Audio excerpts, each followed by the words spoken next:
नमस्ते दोस्तों, आज की कहानी होने वाली है होली का त्योहार, एक यादगार होली। तो चलिए दोस्तों, मैं अपनी कहानी शुरू कर रहा हूँ। क्या होली सिर्फ शोर शराबा है या आनंद का उत्सव? होली का त्योहार की यह प्यारी कहानी जहाँ नन्हे रोमन ने अपनी मम्मी को होली का असली मतलब समझाया।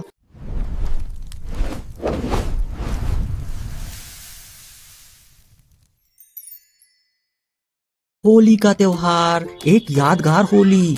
होली रंगों का त्योहार है, लेकिन कई बार बड़ों की सफाई और अनुशासन की जिद बच्चों की खुशियों पर पानी फेर देती है। यह कहानी है गुलमोहर सोसाइटी के नन्हे रोमन की, जिनकी मम्मी को होली खेलना बिल्कुल पसंद नहीं था, लेकिन एक छोटी सी घटना ने कैसे घर का माहौल बदल दिया और मम्मी को भी रंगों से प्यार हो गया। यह सुनकर आपका दिल भी खुश हो जाएगा। यह कहानी होली का त्योहार के असली मायने सिखाती है। गुलमोहर सिटी में होली की धूम मची हुई थी। हर तरफ होली है का शोर गूंज रहा था। बच्चे, बूढ़े और जवान सभी रंगों में सराबोर थे, लेकिन सोसाइटी के फ्लैट नंबर 102 में सन्नाटा पसरा था, जो बाहर से शोर से बिल्कुल अलग था।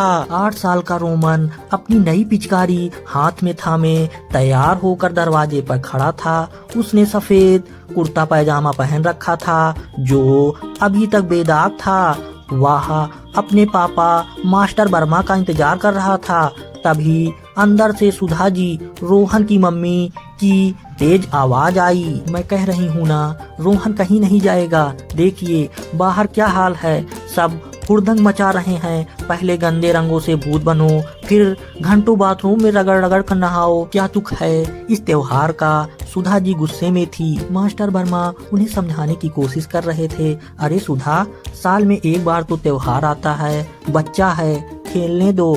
सब दोस्त नीचे खेल रहे हैं। नहीं मतलब नहीं, पिछली बार इसकी आंख में रंग चला गया था और फिर उनके कपड़ों के दाग तो छूटते ही नहीं। आप जाइए अगर आपको शौक है, लेकिन मेरा बेटा इस गवारों वाली होली में शामिल नहीं होगा। सुधा जी ने अपना फैसला सुना दिया। रोहन का दिल बैठ गया। उसकी मुट्ठी में पकड़ी पिचकारी ढीली पड़ गई। वह धीरे से चलकर बालकनी में आ गया।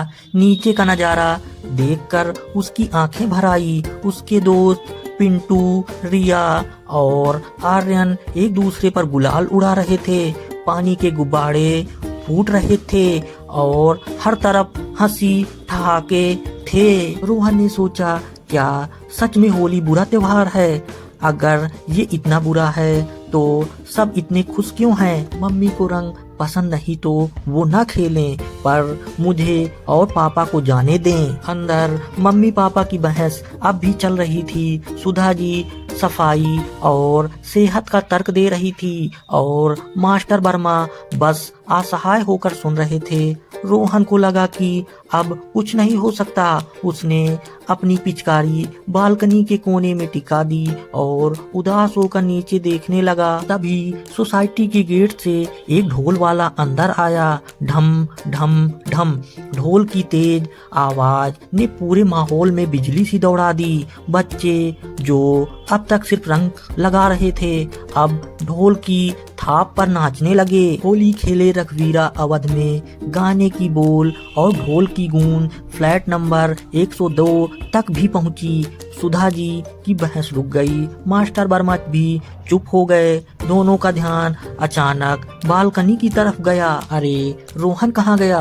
मास्टर वर्मा ने देखा कि बालकनी खाली थी और पिचकारी जमीन पर पड़ी थी। सुधा जी घबरा गई, कहीं नीचे तो नहीं चला गया। वो दौड़ते हुए बालकनी में आई और नीचे झांका। जो नजारा उन्होंने देखा उसने उन्हें हैरान कर दिया। सोसाइटी के पार्क के बीचों बीच रोहन खड़ा था।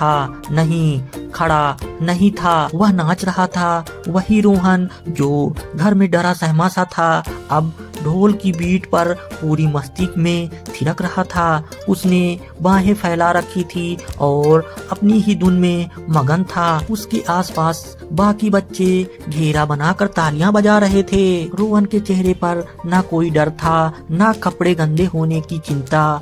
वहाँ सिर्फ शुद्ध आनंद था। सुधा जी और मास्टर वर्मा ऊपर से यह सब देख रहे थे। मास्टर वर्मा ने धीरे से कहा, सुधा देखो उसे, पिछले 15 मिनट से हम बहस कर रहे थे और वो उदास था, लेकिन अब देखो उसके चेहरे की चमक तो देखो। सुधा जी कुछ नहीं बोली, उसकी नजरें बस अपने बेटे पर टिकी थी। उसने देखा कि एक पड़ोसी ने रोहन के गाल पर प्यार से थोड़ा सा गुलाल लगाया और रोहन ने हंसते हुए उसे गले लगा लिया। उस पल सुधा जी को एहसास हुआ कि वह सफाई के चक्कर में अपने बेटे से उसका बचपन छीन रही थी। होली सिर्फ दागों का त्योहार नहीं, यह तो दिलों के मिलने का त्योहार था। तभी नाचते नाचते रोहन की नजर ऊपर अपनी बालकनी पर पड़ी। उसने देखा मम्मी उसे देख रही हैं। वह एकदम से रुक गया, उसका नाचना बंद हो गया। उसे लगा अब डांट पड़ेगी। वह घबराकर सीढ़ियों की तरफ भागा। रोहन हांफते हुए घर के अंदर घुसा। उसे लगा कि मम्मी दरवाजे पर गुस्से में खड़ी मिलेंगी, लेकिन जैसे ही उसने लिविंग रूम में कदम रखा वह हैरान रह गया। मम्मी के हाथ में उसकी वही पिचकारी थी जो वह बालकनी में छोड़ गया था और उसके सामने पापा खड़े थे जो हंस रहे थे। सुधा जी ने पिचकारी का निशाना पापा की तरफ साधा और पिचकारी चली। लाल रंग की धार सीधे मास्टर वर्मा के कुर्ते पर जा गिरी। अरे वाह, क्या निशाना है। मास्टर वर्मा हंसे और उन्होंने पास रखी थाली से गुलाल उठाकर सुधा जी के गलों पर लगा दिया। रोहन को अपनी आंखों पर विश्वास नहीं हुआ। मम्मी, सुधा जी ने रोहन की तरफ देखा। उनकी आंखों में गुस्सा नहीं, प्यार था। उन्होंने पिचकारी रोहन को थमा दी और खुद घुटने पर बैठकर उसे गले लगा लिया। सॉरी बेटा, सुधा जी ने कहा, मैंने तुम्हें बहुत रोका। जाओ जी भर के होली खेलो। और हाँ, उन्होंने रोहन की नाक पर थोड़ा सा हरा रंग लगा दिया। बुरा न मानो, होली है। निष्कर्ष, असली होली। रोमन का चेहरा खुशी से चमक उठा। उसने तुरंत पिचकारी भरी और चिल्लाया, हैप्पी होली। उस दिन वर्मा परिवार ने जमकर होली खेली। घर गंदा हुआ, कपड़े खराब हुए, लेकिन उस दिन जो यादें बनी वो किसी भी दाग से ज्यादा कीमती थी। मिस्टर वर्मा ने सही कहा था, जो काम वो सालों में नहीं कर पाए वो रोहन की एक मुस्कान और ढोल की थाप ने कर दिखाया। इस कहानी से इस कहानी से हमें यह सीख मिलती है। नंबर 1, खुशियाँ सफाई से ज्यादा जरूरी हैं। कभी कभी हमें नियमों और डर को भूलकर बस पल को जीना चाहिए। नंबर 2, त्योहार जोड़ने के लिए होते हैं। होली का असली मजा तब है जब परिवार और समाज एक साथ मिलकर खुशियाँ मनाए।